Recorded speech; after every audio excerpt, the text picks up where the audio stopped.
네, 반갑습니다. 안녕하십니까. 네, 반갑습니다. 네 번째 이제 수업 시간인데, 이제 오늘은 챕터 3, Distributed Learning Instructional Theory. 그러니까 우리가 보통 그 교수 학습 이론 이렇게 이제 표현하기도 하고 이제 학습 이론이라고 표현하고 있는 그런 어떤 방법론이 이런 분산 환경에서는 어떻게 활용이 되고 있고 어떤 식의 변화들을 겪어왔는지 이런 것들을 이번 챕터에서 좀 살펴보게 될 것 같습니다. 반갑습니다. 선생님. 네, 지금부터 이제 수업 진행하겠습니다. 설명 좀 부탁드릴게요. 안녕하십니까. 대구교육대학교 3학기생 김남효라고 합니다. 네. 네, 오늘 분산학습 교육이론에 대해서 발표를 하게 되었습니다. 제가 한번 좀 미약하지만 시작을 해보도록 하겠습니다. 학습은 디지털 기술의 발전과 지원을 통해 교실을 넘어 다양한 분야로 발전합니다. 20년 전 스콤은 학습 콘텐츠 재사용을 촉진하기 위해 개발되었으며 멜로트와 같은 재사용 가능한 교육 자원 저장소를 구축하려는 여러 시도가 있었습니다. 10년 이상 온라인 교육은 지속적으로 확대되었고 2015년 오바마 미국 대통령은 학생들에게 최고 수준의 학업 기준을 따르도록 요구하였습니다. 미국 교육부 통계에 의하면 교육과정에 등록한 학생이 580만 명에 달하며 이는 전체 학생 인구의 28%를 차지한다고 추정됩니다. 여기서 잠깐 이제 끊고 잠깐 갈게요. 우선 이제 지금 나와 있는 이제 스콤이라든지 이제 어떻게 보면 좀 생소할 수 있는 멜럿이라고 하는 이런 형식 컨텐츠에 대해서 좀 이야기를 우선 언급을 해주셨는데 근데 사실상 이게 이제 앞쪽에 나오는 내용은 아니고 좀 뒤쪽에 나오는 내용인데 이제 앞에서 그 내용들을 이제 가지고 있었더라고요. 근데 이제 뭐 의미가 없는 건 아닌 것 같아요. 왜냐하면 우리가 왜 그 분산학습 이론이라는 것이 전통적인 교실 수업하고 뭐가 다른가라는 것을 따져볼 때 가장 큰 차이가 나는 부분이 컨텐츠거든요. 그러니까 뭐 잘 아시는 것처럼 전통적인 수업에서는 선생님 자체가 컨텐츠고 이제 보통 서책형 컨텐츠를 가지고 이제 선생님이 어떤 화술이라든지 아니면은 선생님의 분필 같은 뭐 옛날 지금은 이제 프레젠테이션 방식으로 좀 많이 바뀌고 있지만 어쨌든 선생님이 하나의 어떤 컨텐츠를 전달하는 매개체로 역할을 하지만 이런 분산학습이라고 하는 환경에서는 물론 이제 선생님이 있는 경우도 있죠. 강사가 메가스터디 강사나 EBS 강사처럼 이렇게 효과적으로 강사를 그 역할을 하면서 콘텐츠를 전달하는 뭐 그런 역할을 하기도 하지만 대개의 경우는 강사가 없는 경우도 꽤 있거든요. 뭐 성우만 있는 경우도 있고 혹은 성우도 없이 그냥 텍스트만 제공하거나 아니면은 멀티미디어 자료만 제공하는 뭐 그런 경우도 있거든요. 그래서 이 원격 교육이라고 여기는 표현을 했지만 이런 분산학습 환경이라고 하는 곳에서는 항상 컨텐츠예요. 그러면 그 컨텐츠들에 대해서 재사용성과 관련된 고민들을 항상 하게 마련이고 그 재상수행이라는 거 고민할 때 표준들이 이제 만들어져야 되는데 그 재상수행을 위한 표준안 중에서 가장 많이 활용됐던 기술이 스콤이거든요. 이제 이 책을 발간한 ADL 이니시티브라고 하는 기관에서 사실상 이 스콤이라고 하는 표준을 만들었고 이 표준을 통해서 군 내부뿐만 아니라 교육계에서도 이 스콤 표준을 채택해서 이 컨텐츠의 재사용성을 높이는 데 굉장히 많은 기여를 했습니다. 이제 이게 어떻게 보면 원격 교육, 이제 우리가 지금 여기서 이야기하는 분산학습 환경에서 있어서 굉장히 큰 변화 요소로 일단 작동됐다라는 의미에서는 좀 어, 짚고 넘어갈 필요가 있는 내용 같아요. 그리고 지금 이제 방금 말씀해 주셨던 것처럼 온라인 교육 자체가 굉장히 빠르게 성장을 지금 하고 있거든요. 여기는 주로 미국에 대한 이야기만 주로 했지만 전 세계적으로 이거는 보편적인 현상인 것 같아요. 국내도 마찬가지인 것 같고요. 그래서 앞으로 분산학습이라는 환경 자체의 영향력이 기존에 있던 전통적인 교육 환경보다 훨씬 더 많은 영향력을 끼치는 뭐 그것은 분명해 보이고 점점 더 그렇게 이제 환경적인 변화를 겪게 될 것이다. 라는 것을 지금 이제 여기서 설명을 하고 계신 것 같아요. 넘어가 볼까요? 2017년 인재개발협회에 따르면 88%의 기업이 인력 개발의 일환으로 이러닝을 제공하였고 27%의 하이퍼포먼트 조직이 대부분의 교육에 이러닝을 사용했다고 보고하고 있습니다. 2017년 무크는 8천만 명 이상의 학생들에게 서비스를 제공하였습니다. 그러니까 지금 현상적으로 이제 무크라든지 이런 플랫폼이 보급된 것도 이제 지난 시간에 우리가 그 분산학습 환경의 역사를 다룰 때 이제 무크가 하나의 어떤 굉장히 큰 분기점이 됐다라는 것들을 한번 설명을 한 적이 있는데 이제 무크를 통해서 온라인 학습이라는 것이 굉장히 대중화가 이제 되는 이제 큰 계기가 됐던 거죠. 그래서 지금 여기는 이제 8천만 명이라고 돼 있지만 지금은 훨씬 더 크게 성장이 지금 되어 있는 이제 상태라고 보시면 될 것 같아요. 네. 2018년 세계은행은 세 가지 우선순위 중 증거에 따라 행동하여 학교가 학습을 위해 일하게 한다는 점을 언급하며 증거에 관한 법률을 작성하였습니다. 2018년 말 미국 국립 아카데미는 사람들이 배우는 방법 2의 속편을 출간, 신경학적 과정, 평생학습, 사회 및 문화적 요인의 영향 등 교육 기술에 대한 새로운 연구 결과를 포함시켰습니다. 네. 여기 잠깐 이제 짚고 넘어가야 될 부분이 있어서 좀 말씀드리고 보고 싶은데요. 우선 여기서 이제 증거 기반이라고 하는 개념이 나오잖아요. 혹시 지난번 강의 때 이 내용을 제가 어떻게 설명했는지 기억나시나요? 어, 에비던스 예, 베이스드 예, 예, 오브 evidence 어, based. 예, 예, 예, 맞습니다. 예. 예, 그러니까 이 그렇게 내용이 뭐냐면 그 이제 한 번 더 제가 말씀을 드리면 그 교육 분야에서 많은 예산이 정부 차원에서 쓰여지죠. 우리나라 정부 예산에 그 제가 지금 잘 기억은 안 나는데 꽤 많은 예산을 교육 쪽으로 쓰고 있단 말이죠. 근데 그 예산이 그러면은 이러닝이라든지 분산학습을 지원하는 방식으로도 많이 쓰이고 있는데 지금 우리가 AIDT라고 해서 디지털 교과서 그쪽에도 많은 비용을 지금 쓰고 있지 않습니까? 근데 그러면 학교에서 이 비용을 쓸 때 이것이 제대로 쓰였는지 안 쓰였는지를 확인하는 것이 필요하다라고 생각하겠죠. 그러니까 돈을 쓰는 분들 입장에서는 정책 위반자라든지 아니면은 뭐 국회에 있는 국회의원들은 이 예산이 제대로 잘 쓰이고 있는지를 분명히 확인하고 그 다음에 예산을 쓸 때 이걸 바탕으로 아, 너네들이 충분히 이건 효과성을 달성을 했네. 뭐라고 생각을 해야지 의미 있게 이제 계속 그 예산들이 쓰이지 않겠습니까? 사실은 그걸 이제 이야기하는 그 방법론이 증거 기반이에요.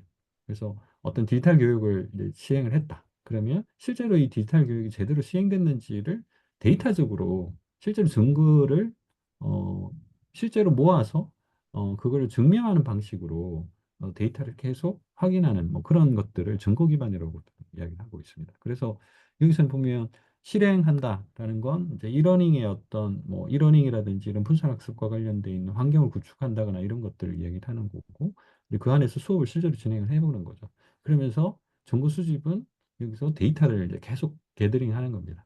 그러면 학습자가 어떤 시스템에 접근하거나 컨텐츠를 접근했을 때 그 데이터가 계속 쌓이도록 만들어야 되는 거고 그럼 그 학습자가 실제로 그 데이터가 쌓여져 있는 학습자의 활동을 통해서 데이터가 쌓여지게 되면 그걸 기반으로 이제 분석을 하는 거죠. 요즘은 뭐 AI 같은 것들을 하거나 아니면 머신러닝 기반 이런 것들을 활용을 해서 실제로 이것이 제대로 작동하는지를 확인하는 작업. 이게 이제 점거 기반 적법법 이렇게 표현을 하고 있는 겁니다. 네. 넘어갈까요? 예, 예. 분산 학습의 영향력은 계속 커질 것이므로 교육 의사 결정권자, 교육 설계자, 학습 엔지니어, 교사 및 트레이너는 기술 지원을 위한 모범 사례를 이해해야 합니다. 학교는 증거 기반 접근 방식을 사용하여 학습할 것을 요구합니다. 과학 분야에서 증거를 구축하고 이론을 어, 올바르게 검증해야 할 것입니다. 음,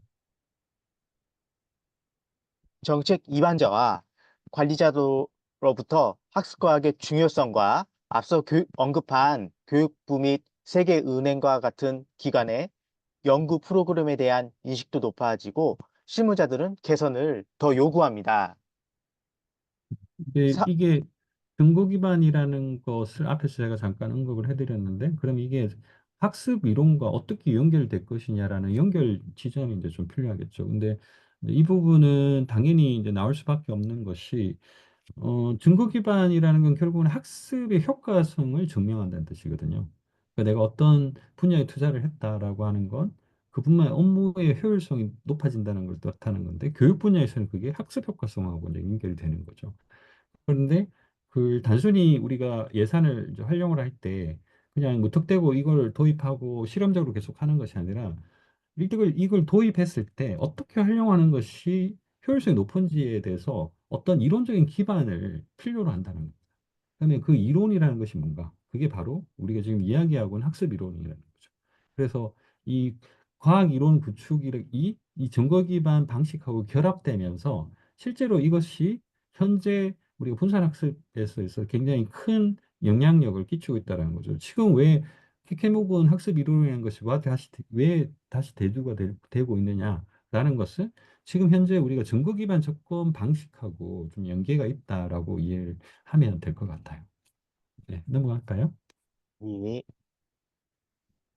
상업적 이익은 적절한 연구가 완료되기 전에 기업들이 대중적인 이론을 빠르게 채택하고 고유한 가치의 제안을 홍보하며 음. 이를 바탕으로 기술을 구축하는 경우가 많기 때문에 문제를 더욱 복잡하게 만듭니다. 어, 네. 그러면 이제 교육 이론에서 이제 엠브로즈 등의 스마트 교육을 위한 7가지 원칙을 살펴보겠습니다. 첫째, 학습자의 사전 지식은 학습에 도움이 되거나 방해가 될 수 있습니다. 교사는 다른 강사와 대화하고 사전 지식에 대한 진단 테스트를 사용해야 합니다. 학생들에 대해 배우기, 새로운 것들에 관해 연관성에 대해 학생들에게 명확하게 설명을 해야 하고 재료와 그들의 사전 지식, 이것은 장기적인 유지를 돕습니다. 두 번째, 개인이 지식을 조직하는 방식은 학습 방식에 영향을 미칩니다. 또한 자신이 알고 있는 것을 적용하는 방식에도 영향을 미칩니다. 따라서 다음과 같은 기술을 활용하세요. 개념 지도와 같은 명시적인 지식, 조직 체계, 패턴 찾기, 학습자의 개념에서 발생하는 실수와 오해를 활용하면 좋을 것 같습니다. 네. 그러니까 이게 어떻게 보면 이제 우리가 이제 분산학습 이론에서 우리가 그 몇 가지 어떤 팁이라고 할 수 있는 것들이죠. 내가 만약에 어떤 누군가에게 어떤 지식을 전달하는 데 있어서 어떻게 그러면 이걸 학습 효과를 증진시킬 것인가?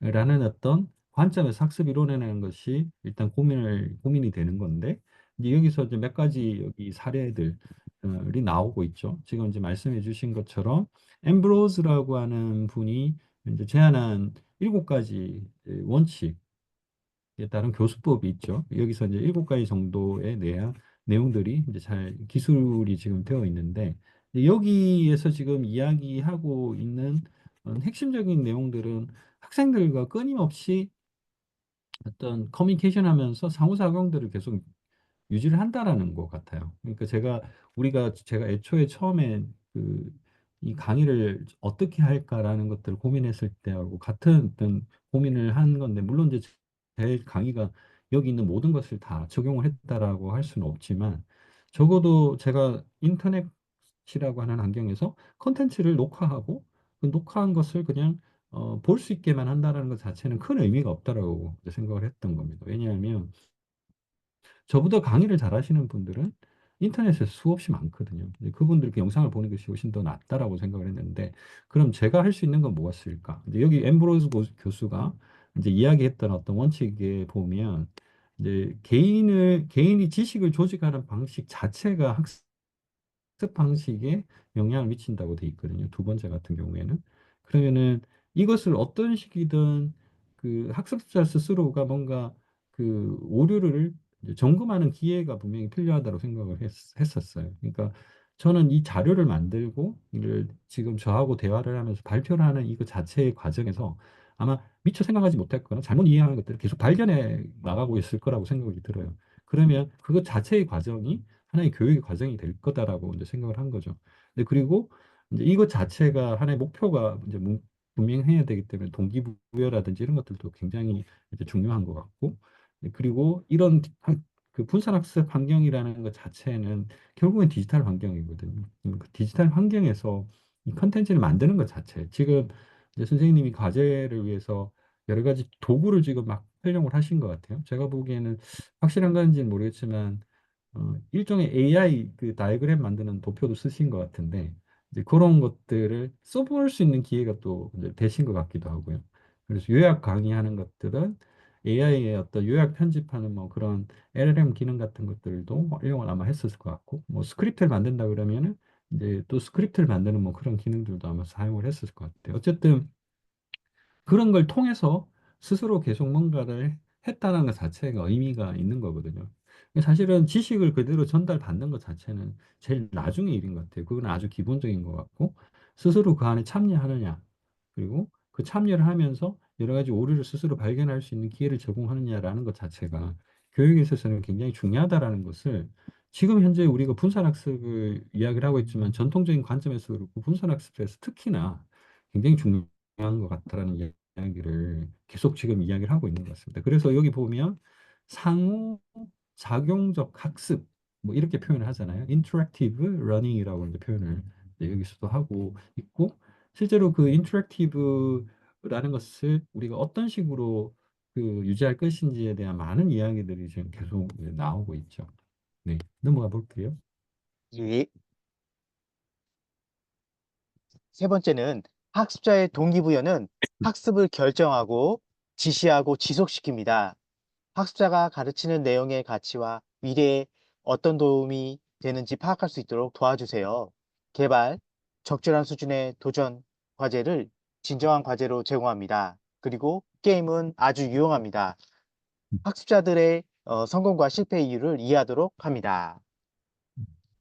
네 여기서 번째, 이제 특별한 동기부여와 지금 동기부여를 하는 방식에 대한 사례를 게임이라는 걸로 지금 방금 말씀을 하셨어요. 근데 이게 왜 중간에 제가 멈췄냐면 이제 이 안에 많은 함의가 들어있기 때문인데 이제 동기부여 전략이라는 것은 다양한 측면에서 굉장히 중요한 의미를 가지는 것 같아요.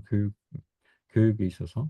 그러니까 동기부여는 스스로 이제 자각을 해서 동기부여가 되는 경우도 있죠. 선생님 같이 이제 다른 일을 하고 계시지만 교육과는 좀 관련이 없는 일을 하고 있지만 교육에 대한 꿈을 계속 가지시고 뭔가를 추구하고 있는 건 굉장히 내적 동기가 강하다라는 뜻이거든요.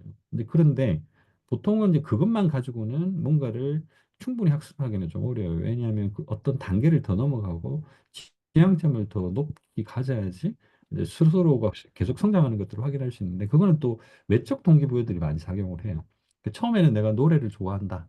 라는 것으로 노래를 만약에 막 계속 연습을 했다고 하더라도 누군가가 뭐 굉장히 노래를 잘 부르는 사람으로부터의 영향을 받아서 또 자극을 받고 이런 것 때문에 훨씬 더 나은 어떤 그 연습을 통해서 더 나은 어떤 실력을 갖추기 위해서 노력하는 뭐 이런 식의 어떤 과정을 겪듯이 공부도 마찬가지로 그런 어떤 과정을 충분히 겪거든요. 근데 이제 그것을 가장 잘해주는 사례가 게임이라는 거죠. 보통 이제 게임이라는 건 혹시 뭐 어떤 게임 하시는 거 있으신가요? 예, 지금 저는 뭐 그 원펀맨이라든가 드래곤볼 뭐 이런 게임을 하고 있습니다. 예, 제가 잘 모르는 게임이 만화책으로만 알고 있는 예, 것들인데 그런 예. 게임이 있고 저 같은 경우에는 이제 닌텐도 스위치 같은 것들이나 플레이스테이션 같은 것들을 주로 하는데 거기 보면 이제 보통 업적을 찾잖아요. 이제 미션을 계속 클리어하면서 계속 성장이 일단 되고 뭐 그러면서 이제 계속 뭐 그 뭐라고 해야 돼? 생명력이 연장이 된다거나 뭐 일단 힘이 세진다거나 뭐 이런 것들은 이제 계속 눈으로 시각적으로 확인할 수 있기 때문에 이제 그것 때문에 계속 이제 게임에 몰입을 할 수 있도록 만들어주는 거죠. 아, 근데 그렇죠, 이제 그렇죠. 예, 교육도 사실은 그런 장치가 필요하죠. 뭐 어릴 때 이제 저희 같은 경우에는 공부를 잘하면 뭐 엄마 아빠가 뭐 내가 갖고 싶은 걸 준다거나 아니면은 뭐 이런 것들이 동기부여가 될 수도 있고 그리고 또 뭐 하나는 칭찬을 듣고 싶다. 이것 자체도 큰 동기부여가 될 수 있죠. 그러니까 그런 게임의 요소들 우리가 미션을 클리어하면서 내가 성장이라고 하는 것들을 계속 반복하면서 게임에 몰입하게 해주는 것처럼 이제 교육이라는 것 안에서도 게임의 그런 어떤 요소들을 반영시켜서 계속 몰입을 하게 만들어주는 거. 이것 자체가 굉장히 맞아, 중요하다고 맞아. 하고, 이걸 요즘에는 게이미피케이션이라고 이렇게 표현을 이제 하죠. 그래서 나중에도 아마 이런 이야기들이 계속 나오게 될 텐데, 그 이야기를 지금 방금 했기 때문에 리마인드 차원에서 방금 말씀드렸습니다. 네, 또 뭐 할까요? 음, 네 번째는 학습자는 구성 요소 기술을 습득하고 통합해야 합니다. 숙달력을 기르기 위해서는 학습자가 구성 요소 기술을 통합하는 연습을 하고 그 시기를 알아야 합니다. 배운 내용을 적용하고 전문가의 그 사각지대 이런 수행 단계를 주의하면서 해야 합니다. 무의식적으로 따라서 교육에 대해 잘 설명되지 않을 때도 있고 그럴 텐데 고립된 상태일 때 다양한 맥락에서 구성 요소 기술을 연습한 다음 통합을 촉진해야 합니다. 어, 그리고 이제 더 도전적인 작업에서 구성 요소를 기술할 수 있습니다. 네. 여기서도 지금 비슷한 이야기들이 계속 어, 반복이 되고 있는데, 결국에는 이런 과정을 통해서 교육의 어떤 목표에 대한 이야기를 하고 있는 것 같아요. 그럼 교육의 목표라는 건 결국엔 당연히 학습 이론의 목표하고도 연결이 되는 건데, 우리의 목표는 뭘까요? 학습은 우리가 스스로 변화하는 거다라고 여기서 정의를 하고 있어요. 내가 변하지 않았으면 사실 학습이 된 것이 아니라라고 아예 단언적으로 여기에 이야기를 하고 있기도 하죠.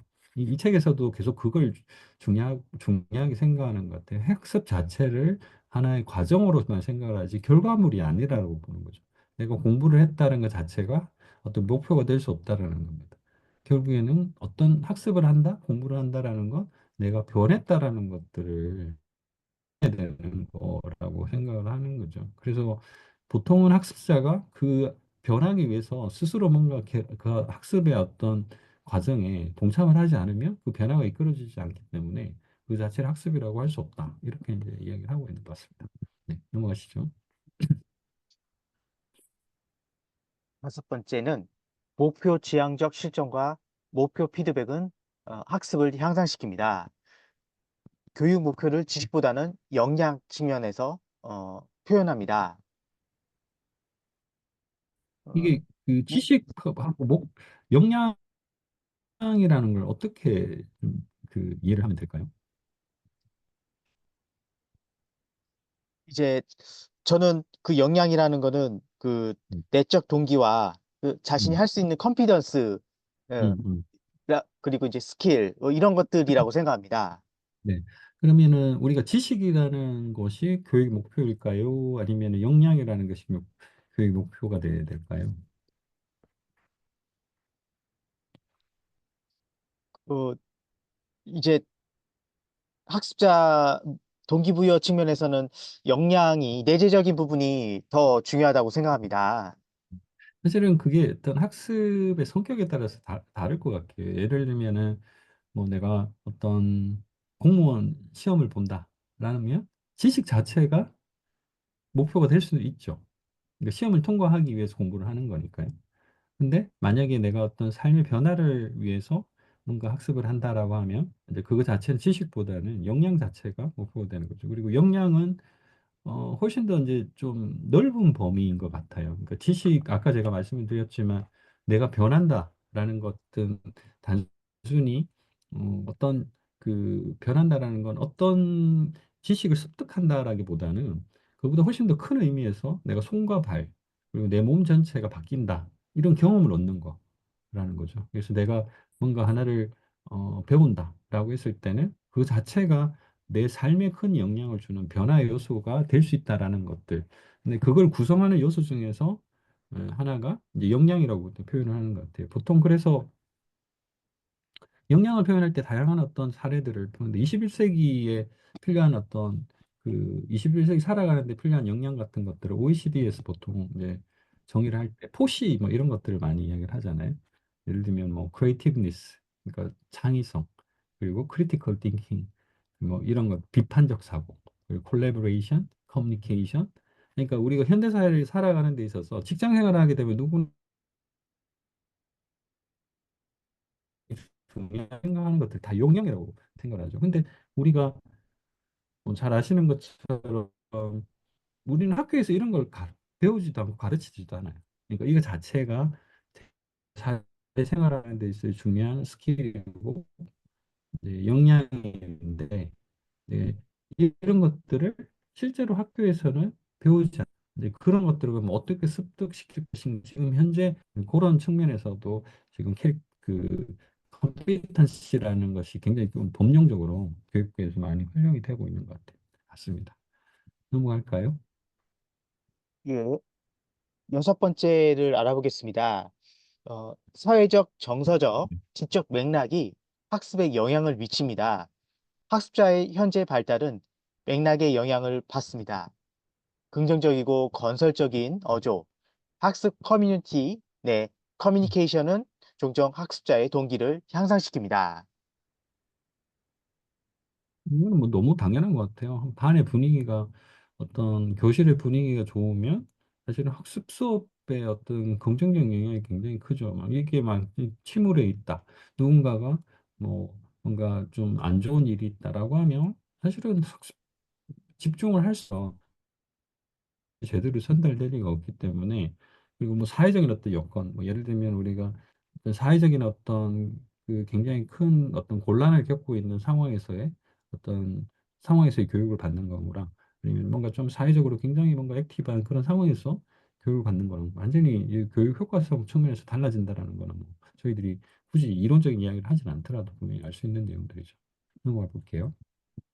예, 일곱 번째입니다.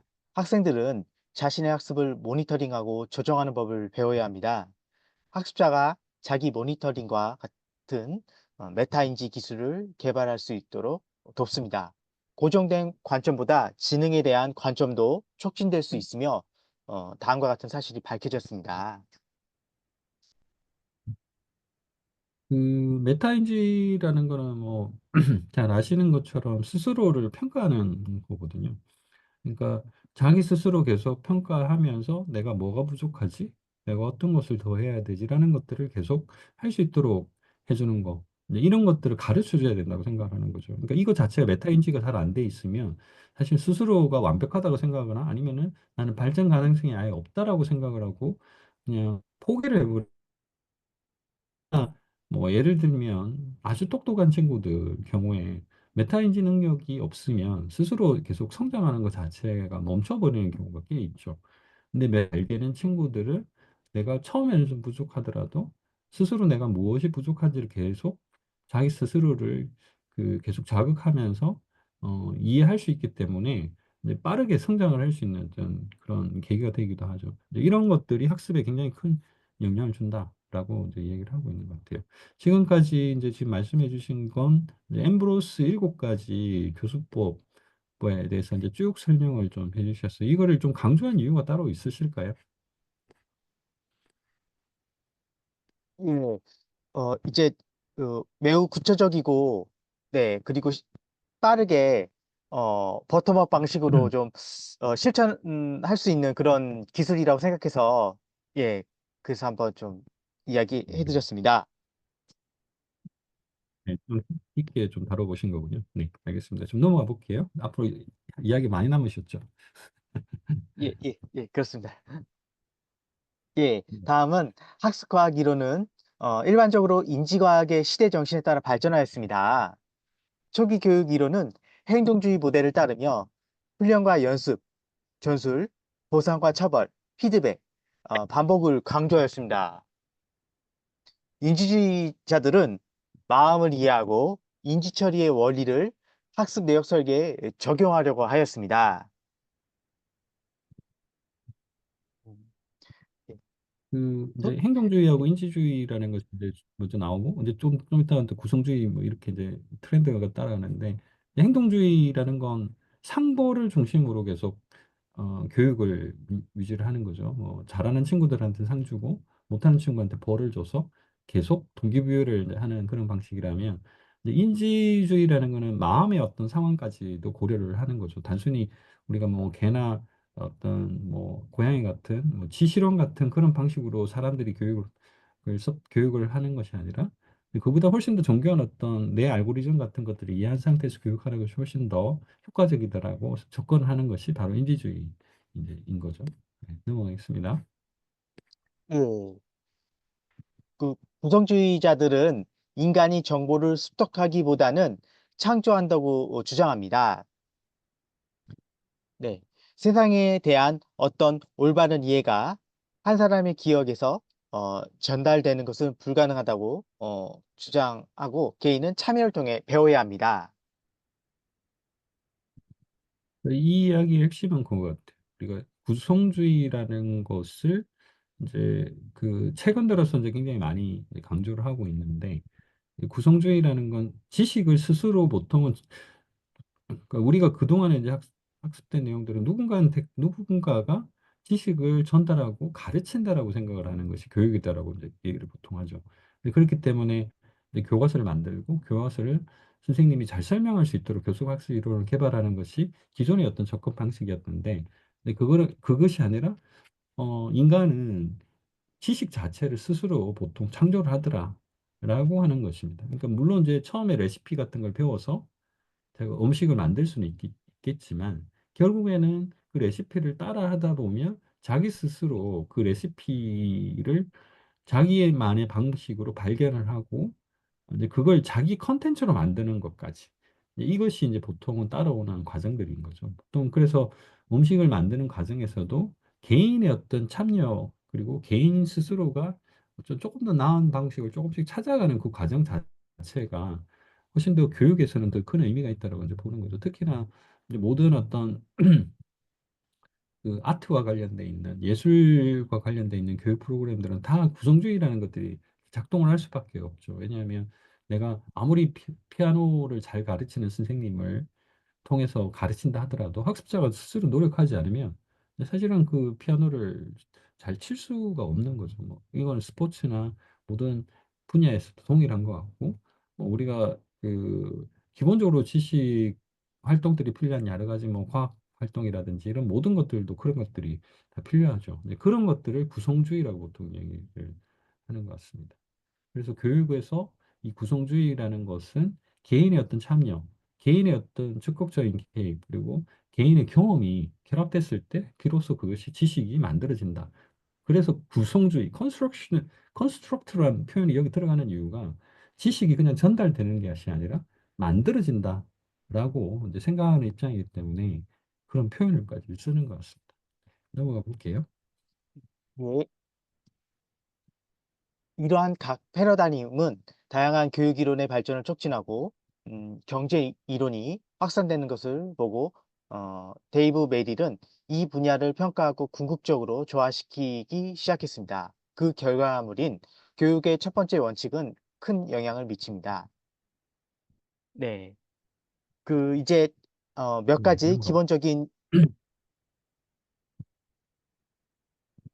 네네. 몇 가지 기본적인 교육 원칙을 포함 교육의 첫 번째 원칙을 알아보겠습니다. 문제 중심, 학습자가 실제 문제를 해결하도록 유도하기, 활성화, 능동적 학습자의 관련 이전 경험, 네, 응용, 학습자가 새로운 지식이나 기술을 사용하여 문제를 해결하도록 유도하기, 통합, 학습자가 새로운 학습을 일반 생활로 전환하도록 장려하기입니다.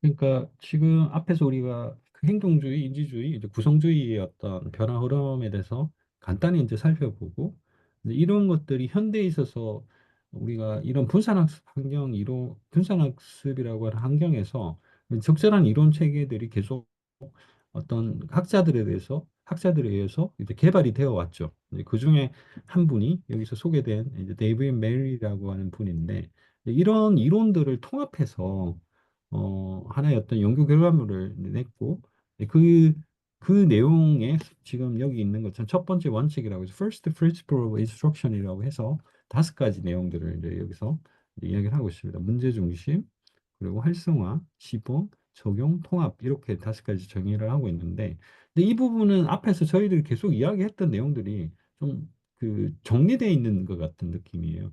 첫 번째 이제 문제 중심이라는 건 뭐냐면 학습자가 실제 세계에서 문제 해결을 참여하도록 한다라는 거죠. 그냥 단순히 방관자로 내가 누군가가 문제 해결을 해주기를 기대하고 그걸 듣고 이해하는 것이 아니라 직접 나서서 문제 해결을 하라라고 하는 것이 굉장히 큰 원칙이 돼야 된다는 거죠. 그 에콜 40이라고 해서 혹시 이제 들어보신 적이 있는지 모르겠는데 이제 프랑스 그 이 통신사 중에서 굉장히 되게 큰 갑부가 있는데 이분이 이제 기부를 해서 만든 학교예요. 근데 이 학교에는 선생님이 없습니다. 코딩 교육을 하는 건데 일종의 코딩 교육 학교인데 여기서는 학생들이 먹고 자고 숙식할 수 있게끔 이제 다 지원해 주는데 강사가 없어요. 가르쳐 주는 사람이 없고 이 사람들한테 미션만 줘줘요. 어떤 문제를 풀어라.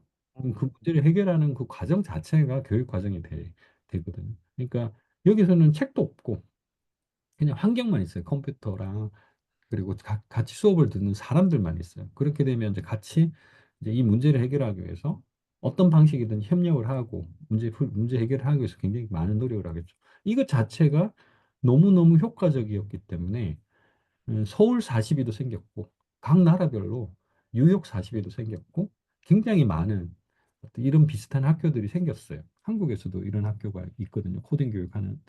그만큼 이제 이런 교육 방식 자체가 이제 굉장히 큰 성과가 있었다라는 것들을 이 에콜 41을 통해서 알 수가 있죠.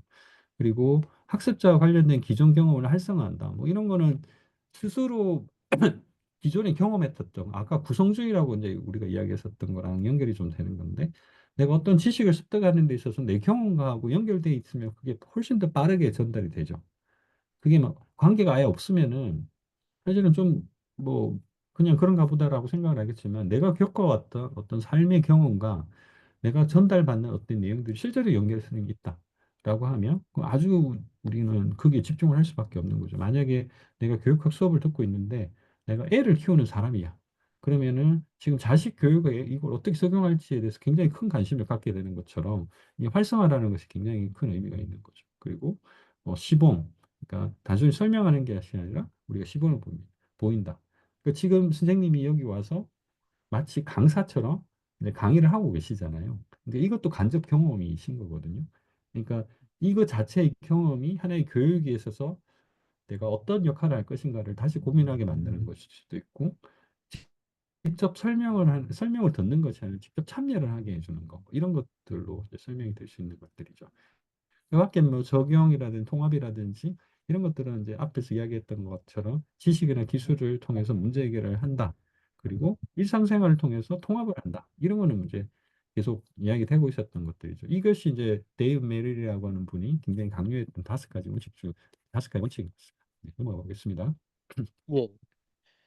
태도와 관심과 같은 대리 지표도 단순화되는 경우가 많고 이러한 지표 중 어느 것도 일치하지 않는 경우가 있습니다. 그래서 균형 있게 조정할 필요가 있습니다.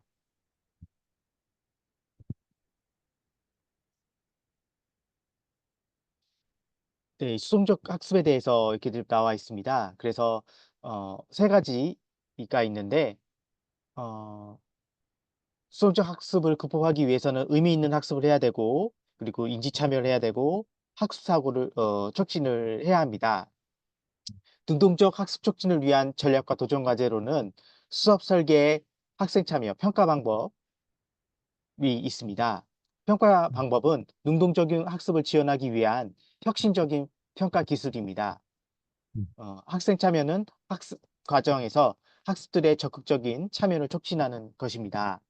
네. 수업 설계는 효과적인 수업 구조를 만들기 위한 전략적인 접근입니다. 네. 이것을 단적으로 지금 이 책에서는 어떤 식으로 표현을 하고 있냐면 동영상 시청할 때 다양한 참여 수준의 예라고 해서 패시브, 액티브, 컨스트럭티브, 인터랙티브라고 해서 네 가지를 아예 구분해서 예를 들어 놨어요. 그래서 보시면 이제 아시겠지만 패시브는 동영상을 그냥 시청만 하는 거예요. 아무것도 안 하고. 내가 유튜브를 그냥 보듯이 그냥 이렇게 참여 안 하고 있는 거. 그거 자체를 이제 패시브라고 표현하죠. 이제 수동적으로 컨텐츠를 이제 수강하는 거죠. 근데 액티브는 뭐냐면, 여기서 적극적으로 참여를 하는 거죠. 뭐 예를 들면 내가 잠깐 멈췄다가 이 부분 다시 한 번 더 들어봐야지라고 생각하고 다시 한 번 더 리와인드를 해서 다시 듣게 한다거나 뭐 이런 식의 어떤 내용들. 뭐 그런 개념.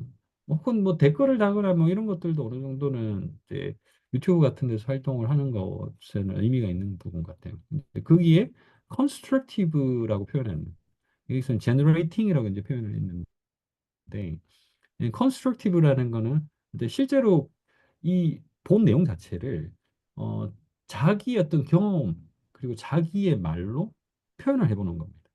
그러니까 지금 이제 선생님이 저랑 수업을 통해서 이제 이런 걸 하고 계신 거거든요.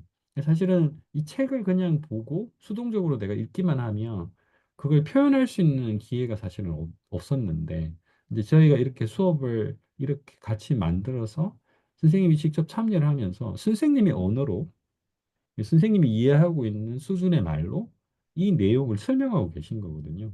그러니까 이것 자체가 컨스트럭티브한 그런 상황이다라고 이제 표현을 하고 있죠. 여기에 더불어서 인터랙티브라고 표현하는 건 뭐냐면 여기서 아예 이걸 가지고 아예 토론을 하는 겁니다. 토론하고 그리고 이 컨텐츠 자체에 대해서 능동적으로 내가 분석을 하고 새로운 어떤 것들을 만들어내는 사고 뭐 이런 것까지 경험을 해보는 거 이런 것까지를 포함한 그러니까 당연하겠지만 우리가 이 네 가지 사례 패시브, 액티브, 컨스트럭티브, 인터랙티브라는 것을 어떤 경험을 다 그러니까 어느 한쪽이 뭐 나쁘다 좋다 이렇게보다는 이게 다 필요한 거예요. 어떤 부분에 이런 것들이 더 적절하게 배치가 돼야 되느냐. 이 수업엔, 이 학습, 이 수업에서는 어떤 것이 더 적절하냐. 이제 이런 것들을 판단하는 것 자체가 교수학습 이론이 된다라는 거죠. 그래서 저는 이 교수학습 이론을 뭐 엄청 고민을 했다라기보다는 이제 제 경험상 학생들의 참여가 굉장히 중요하다라는 것을 이제 계속 그, 그 생각을 했기 때문에 이런 방식의 수업을 디자인을 해본 거거든요.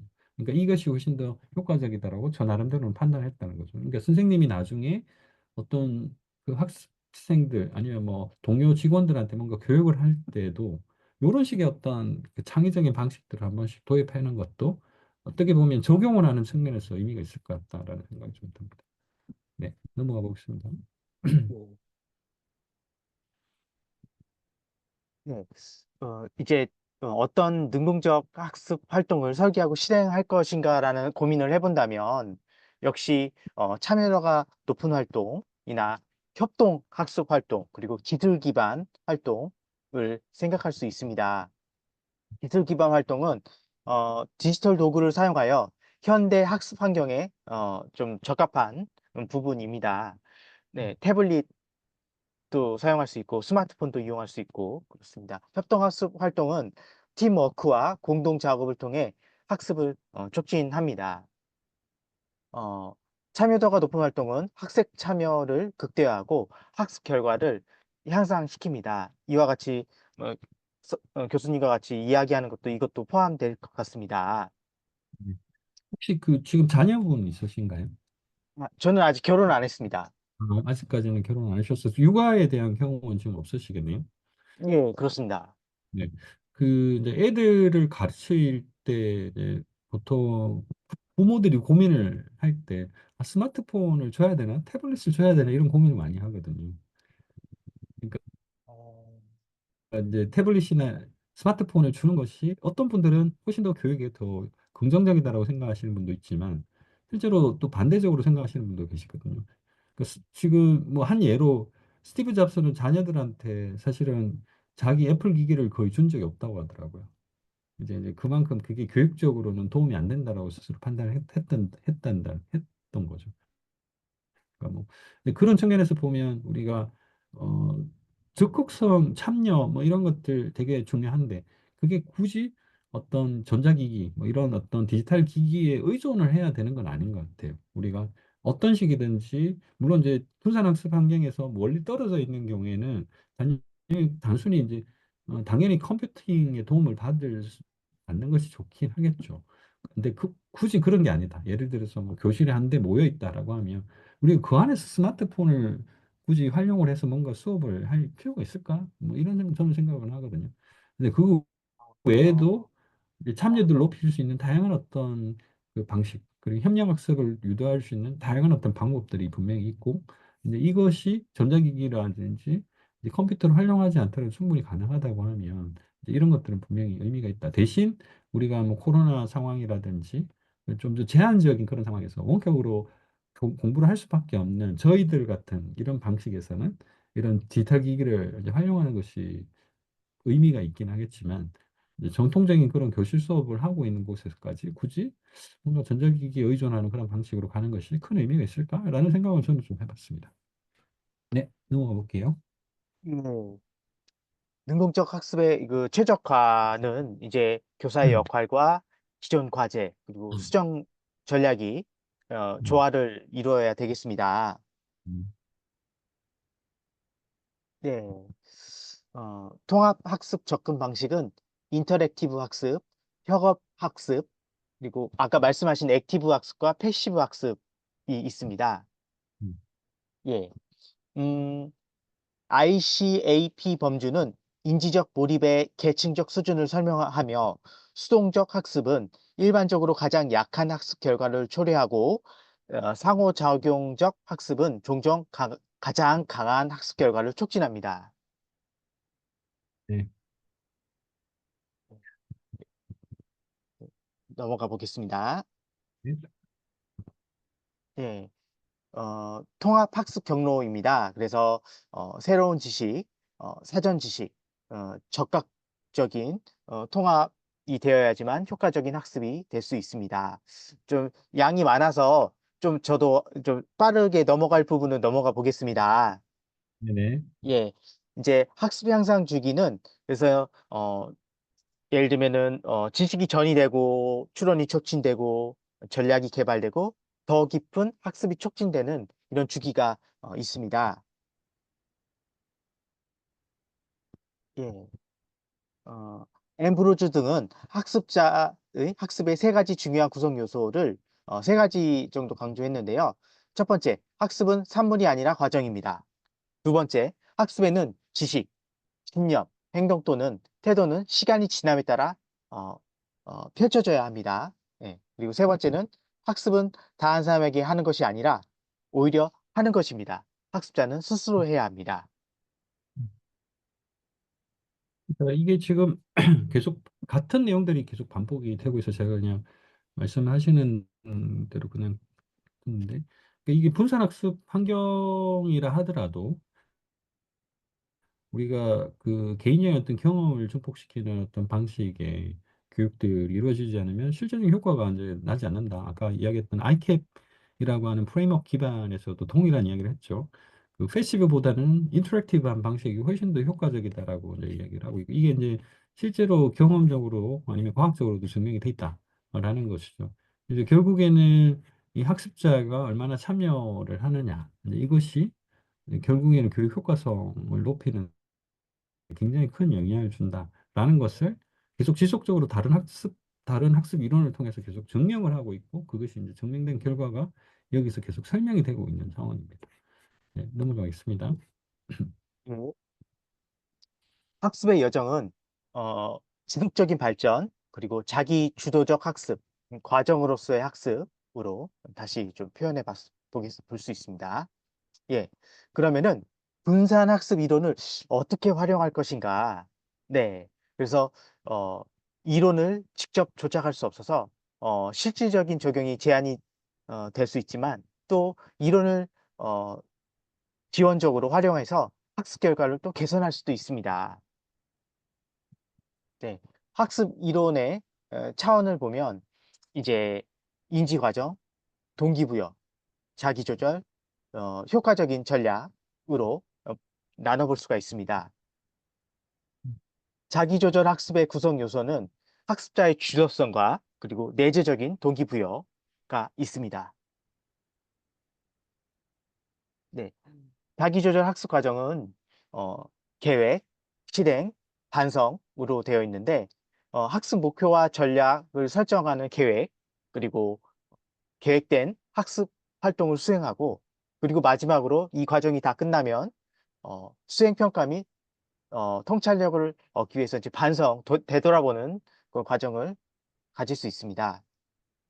네, 자기 주도 학습, 네, 자기 주도 학습. 근데 여기 보면 뭐 자기 조절 학습 이런 뭐 이렇게 표현을 이제 하고 있는데 결국에는 학습자 스스로가 학습을 주도하는 입장이 된다라는 거. 그리고 이걸 위해서 내적으로 동기가 충분히 있어야 된다라는 거. 뭐 이런 것들에 대한 중요성들을 계속 강조를 하고 있습니다. 네, 넘어갈게요.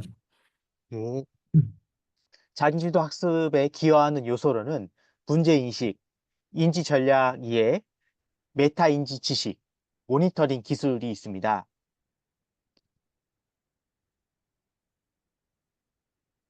네, 전략적 성과 개선의 사이클입니다. 목표 정의, 문제 분석, 전략 개발, 실행, 결과 평가, 피드백 통합입니다.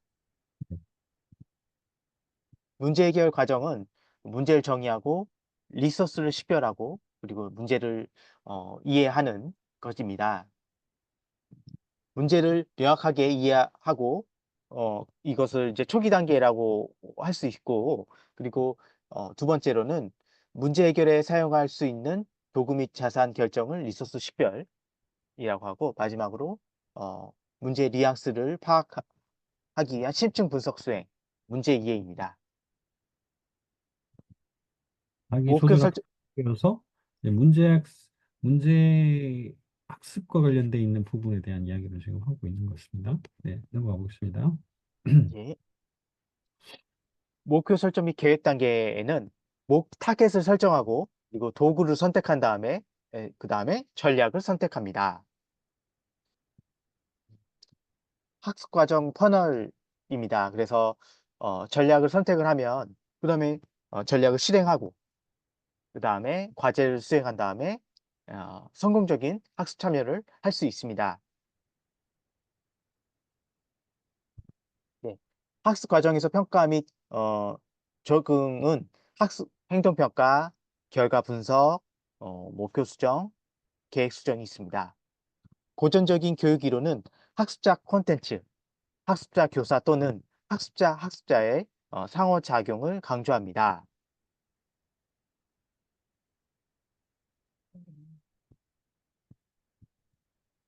교육 기술, 그리고 교육학의 발전을 보면 학습자 콘텐츠의 상호작용, 학습자 교사의 상호작용, 그리고 학습자 동료 상호작용, 학습자 인터페이스 역학 이렇게 나타날 수 있습니다. 네. 요게 지금 고전적인 교육 이론에서는 지식 전달 중심으로 주로 직접 그 중점을 뒀기 때문에 그러니까 옛날 우리가 그 수업들을 진행하는 선생님들의 교수 방식을 이제 생각을 해보면 선생님들은 주로 시험을 잘 치게 하기 위해서 메모리, 그러니까 장기 기억 중심적인 어떤 그 방식으로 계속 교육을 했었죠. 그래서 뭔가 외우거나 뭔가 응용을 할 수 있게끔 해주는 걸로 교육을 주로 했었죠. 그랬다 보니까 뭐 학습자, 컨텐츠, 그리고 컨텐츠라는 건 이제 우리 보통 책이라고 이야기를 할 수 있는 것들이죠. 그러니까 학습자와 컨텐츠, 그리고 학습자와 교사, 그리고 학습자와 학습자, 그러니까 동료 학생들하고의 어떤 관계, 이런 상호작용들을 굉장히 중요시했는데, 60년대 이후부터는 이제 학습자와 인터페이스의 동력학을 이제 분석하기 시작했다라는 것이 이제 기존의 그 교육 기술 이론이 변화를 겪게 되는 가장 큰 의미 있는 것 같아요. 그러니까 그동안에 이제 행동주의 기반에서는 상과 벌이라고 하는 개념으로 계속 자극을 줬잖아요. 그래서 어떤 친구들은 상을 주고 어떤 친구들은 벌을 줘서 어떤 학습들을 계속 촉진하는 그런 방식으로 갔는데 이제 80년대부터는 인지적 관점에 관심이 이제 좀 많아지기 시작했죠. 그러니까 사람들이 어떻게 학습을 하느냐라는 걸 뭐 내공학적인 어떤 관점으로 계속 그 접근하다 보니까 어떤 방식이 가장 효과적으로 장기 기억에 기억을 하는 데 있어서 도움이 되더라라는 것들을 이론적으로 계속 이제 작업을 그 연구를 하기 시작을 했었죠. 이제 그렇게 하면서 나왔던 이론 중에 하나가 이제 멀티미디어 학습의 인지 이론이라고 해서 리차드 메이어 교수 앞서서 이제 이야기를 했던 근데 근데 이제 이런 어떤 장기 기억을 촉진하는 어떤 이론들이 계속 이제 나오고 있었던 상황인 것 같아요. 그래서 옛날 방식, 고전적인 어떤 학습 이론과 이제 현대, 상대적으로 좀 현대적인 1980년대 이후에 이 학습 이론들이 어떻게 변화를 겪게 되는지에 대해서 잠깐 설명을 하고 있는 것 같습니다. 네, 넘어가 볼게요. 예. 교육 효과를 극대화하기 위한 최적의 교육 환경은 어, 기술 매체 환경이나 전통적 환경을 비교할 수 있겠습니다. 네.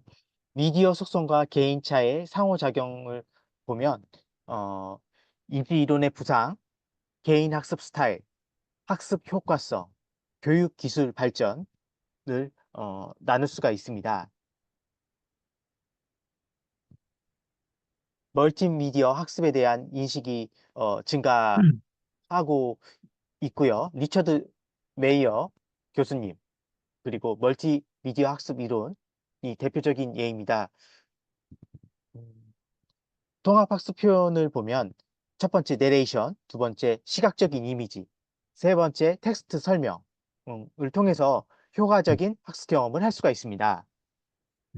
그리고 이제 내레이션이라는 걸 요즘에 내공학에서 되게 많이 이제 강조를 하고 있는데, 이제 이걸 이제 스토리텔링이라고도 표현을 하기도 하는데, 우리가 보통 문장 하나하나, 이제 단어 하나를 기억하기는 쉽지 않지만, 이야기를 보통 기억하는 거는 굉장히 편하잖아요. 사람들이 굉장히 긴 스토리라도 그 내용들을 다 이게 우리가 드라마라든지 이런 걸 통해서도 소설 같은 걸 읽어보면 굉장히 큰 어떤 긴 시간을 통해서 뭔가 이야기가 전개되는데도 그 내용들을 어느 정도는 다 기억을 하고 있거든요.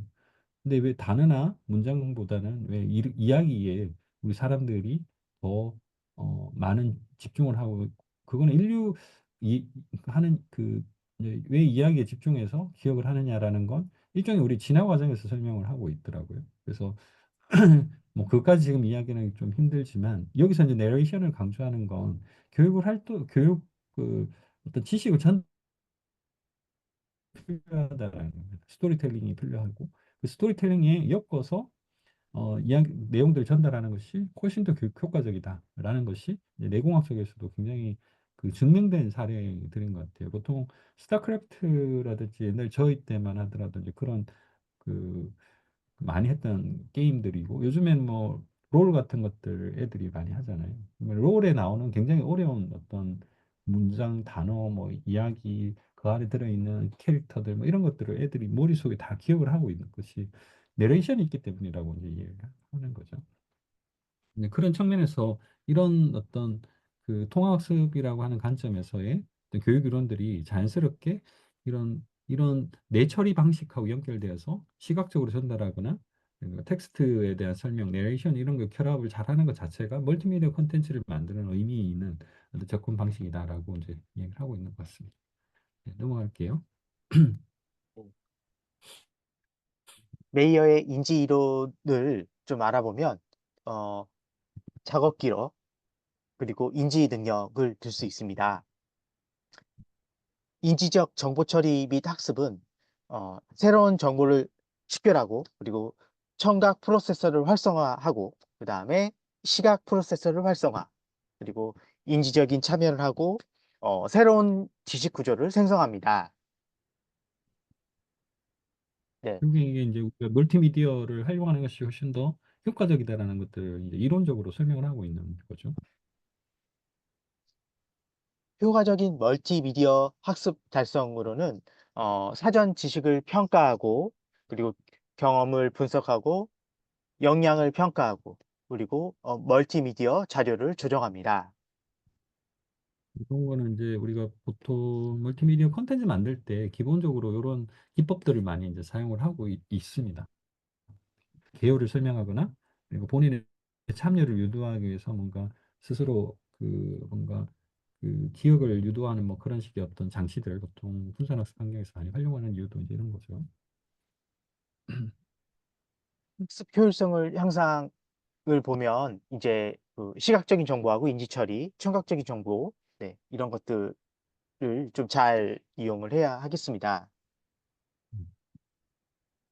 기술 중심 교육 이론의 군집화입니다. 그래서 12가지 원칙 그리고 이제 군집화 모아가지고 하는 거고요. 루벤 푸엔투라의 SAMR 모델.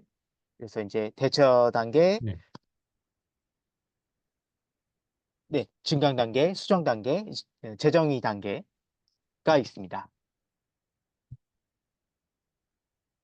그래서 SAMR이라고 하는 것 자체가 substitution, augmentation, modification, redefinition이라고 해서 이 네 가지 그 개념들을 적용을 해서 만든 이론이기 때문에 그렇습니다. 이제 이 redefinition과 modification, augmentation, 이제 substitution이라고 하는 것 자체를 이제 이 SMR이라고 하는 개념으로 정의를 한 건데요.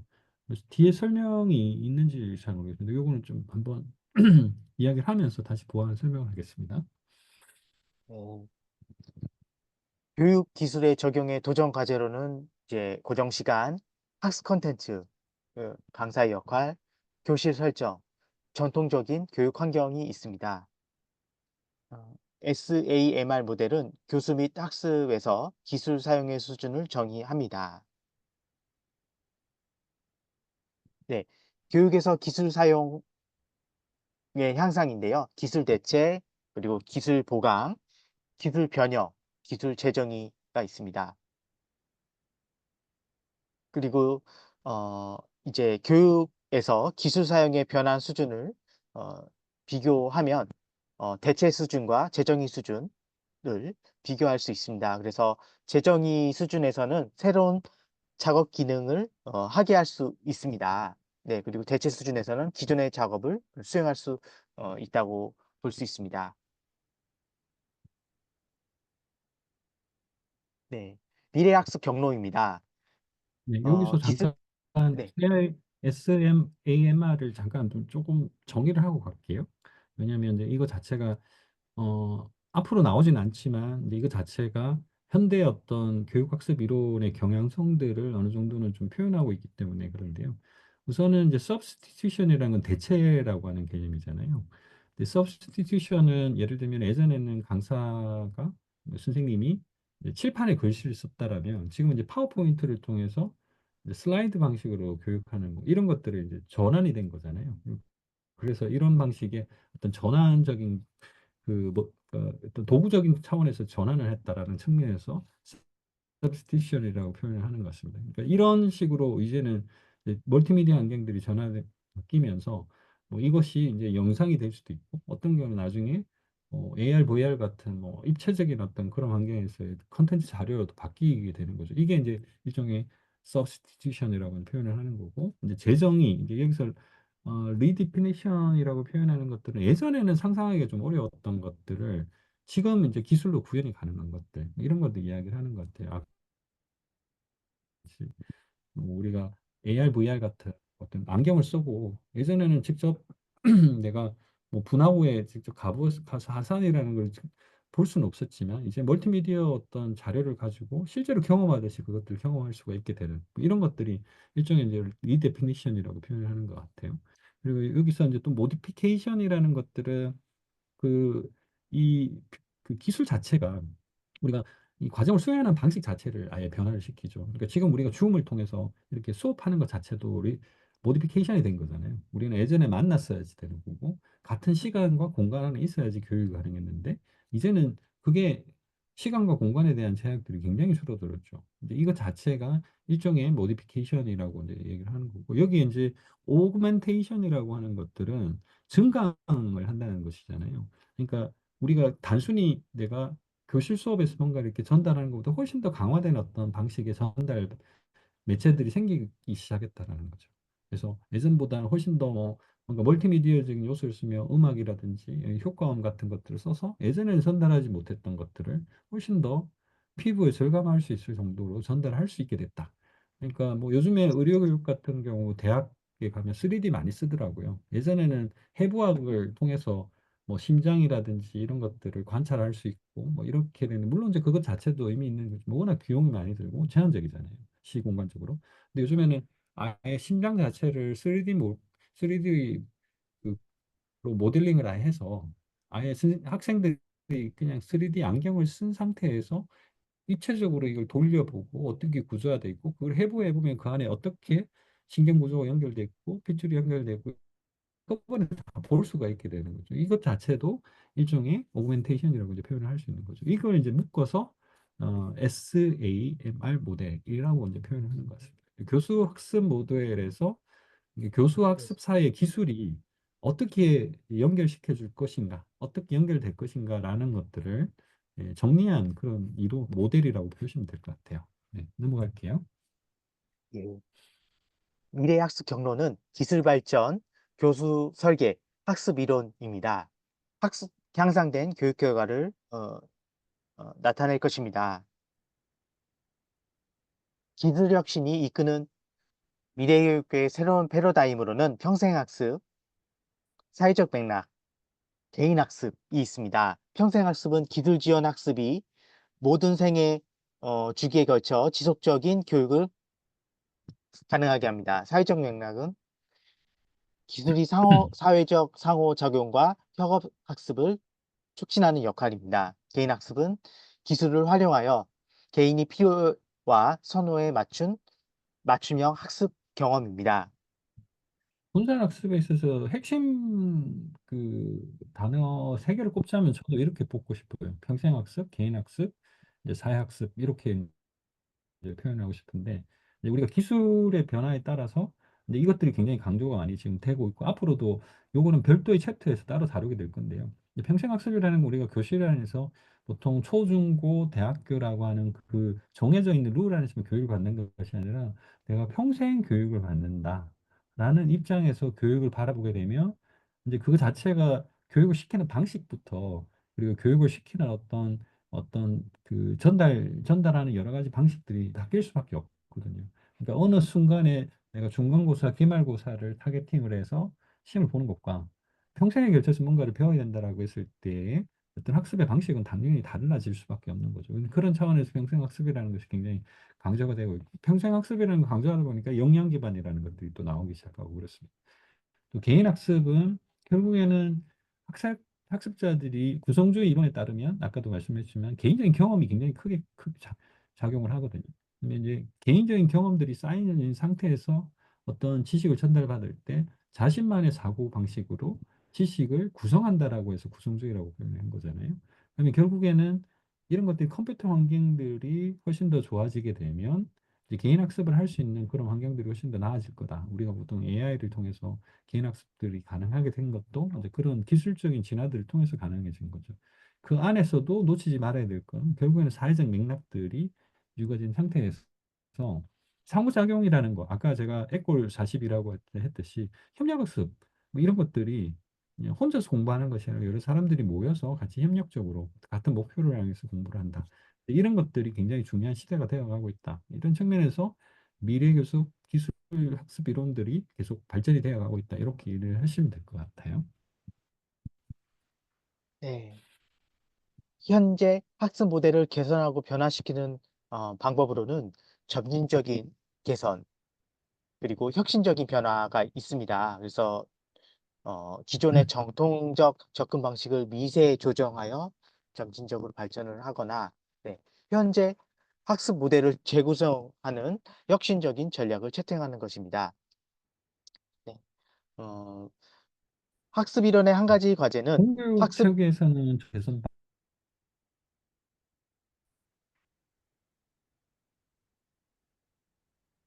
그리고 뭐 우리가 이제 보통 사회적으로 좀 도전적인 과제가 있는 교육 환경 같은 게 아까 에꼴 42 같은 경우에는 그냥 혁신적인 변화를 통해서 이제 교육 체계 자체를 바꿔버리죠.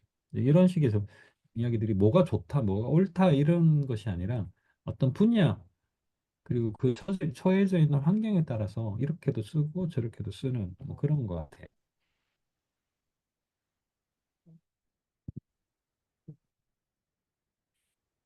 네.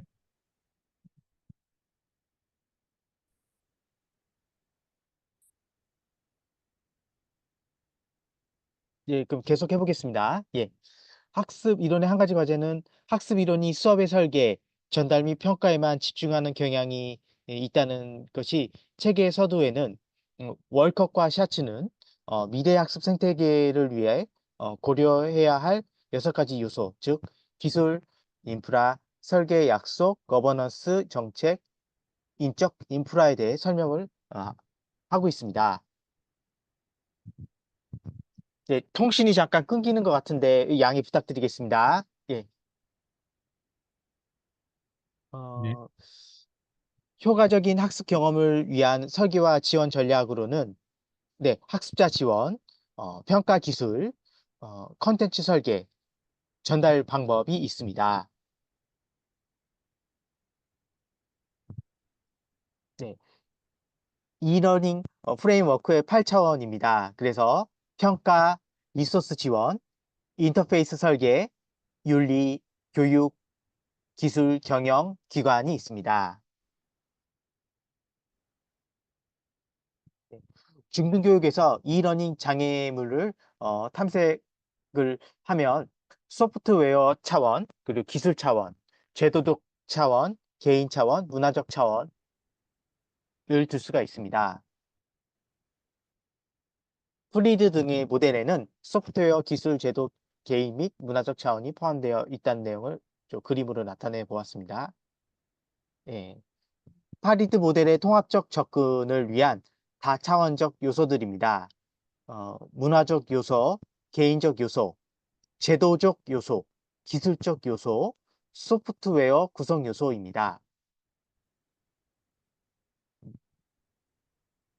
넘어가겠습니다. 예. 통합학습 접근 방식은 첫 번째, 이러닝 전략, 두 번째, 이러닝 준비도, 세 번째, 양질의 이러닝 시스템, 네 번째, 효과적인 혼합학습입니다.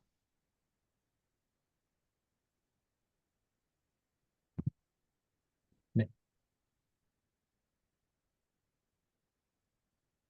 네, 어, 통합학습 성공을 위해서는 학제 간의 팀워크, 네, 넓은 맥락, 그리고 기술 기반 학습이 필요합니다. 네, 교육 생태계의 진화는 어, 이제 경계가 없는 환경, 그리고 다학제 팀, 기업 주도의 모델 이렇게 나눠볼 수가 있습니다. 음. 분산학습 성공 피라미드는 조직 지원, 팀 구성, 성공적인 학습으로 볼 수 있습니다. 협력적 학습 경험의 개발은 기술 전문가, 교수 설계자, 콘텐츠 전문가, 데이터 과학자, 사용성 전문가, 심리 측정사입니다. 그래서 협력적인 학습 경험을 할 수 있습니다.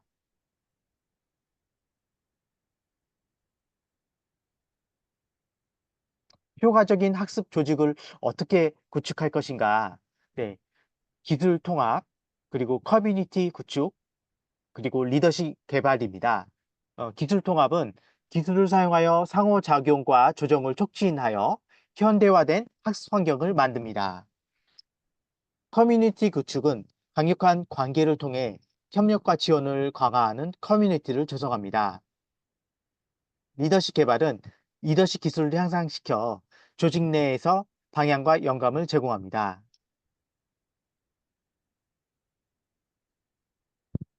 네, 학습 개발 리더십의 복잡성입니다. 전문 지식 통합, 윤리적 고려사항, 그리고 평가 이해, 효율성 초점이 있습니다. 학습 개발의 효율성 향상입니다. 콘텐츠 요소 재사용은 이미 개발된 콘텐츠 요소를 활용하여 일관성을 높입니다. 학습 자료 재사용은 기존 자료를 재사용하여 중복 자료를 줄입니다. 음, 기술 재사용은 기존 기술과 도구를 활용하여 통합을 간소화합니다. 어, 비용 효율적인 학습 개발을 할 수 있습니다. 네. 잠시만요.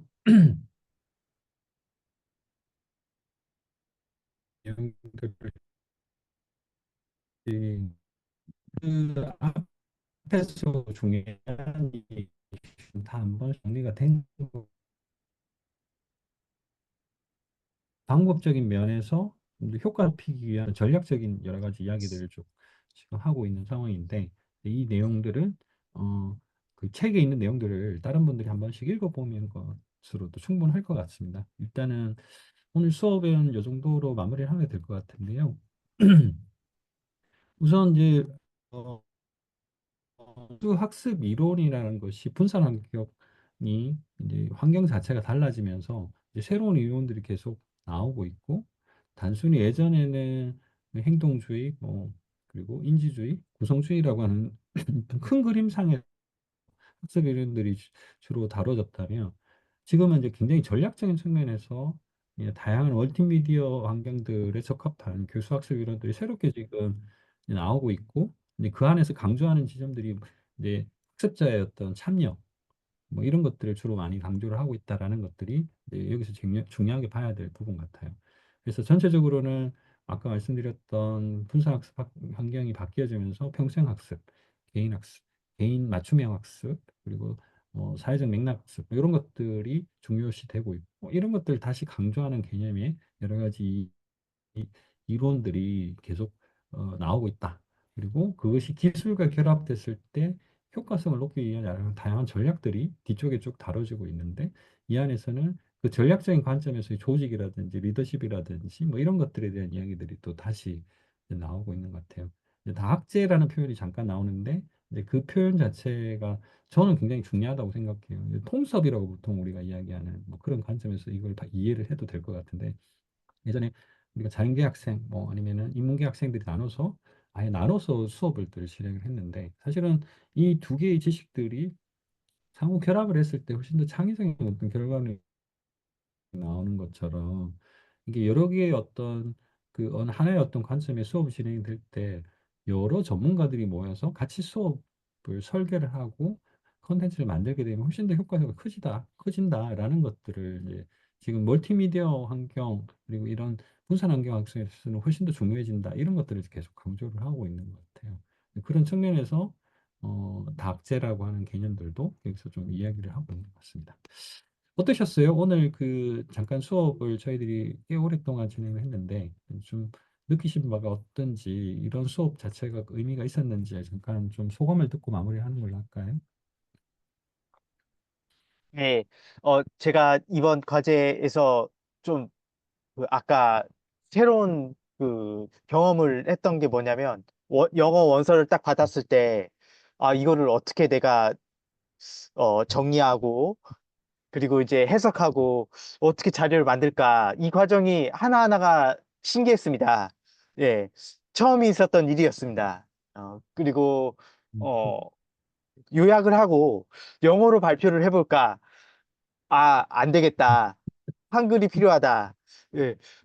그래서 이제 제가 한번 또 해석을 해보고, 좀 번역 쪽에서도 있었고, 예. 이렇게 또 요약도 해보고, 또 안 될 것 같아서 또 그림도 넣어보고, 또 몇 가지 해봤는데, 또 아직 보완할 점이 많았다는 것을 좀 느꼈고, 또 배울 점도 너무 많았습니다. 예. 이상입니다. 근데 뭐 이 과정 그 과정 안에서 아마 배운 것이 굉장히 많았을 거라는 생각이 듭니다. 뭐 아, 수업보다 네. 오히려 그 과정 자체에서 아마 많은 것들을 아마 이해하셨을 것 같고 그리고 그 과정 자체가 앞으로 다른 수업을 하는 데 있어서도 도움이 많이 될 수 있기를 좀 바랍니다. 아무튼 수고 많으셨고 너무 많은 내용을 준비를 하셔가지고 오늘 다 못 다룬 거였으면 좀 아쉽지만 과제로 올라가서 다른 분들이 보실 수 있기 때문에 아마 의미가 없다라고 생각하지 않았으면 좋겠습니다. 네, 수고 많으셨습니다. 주말 잘 보내시고요. 예, 감사합니다. 감사합니다. 예.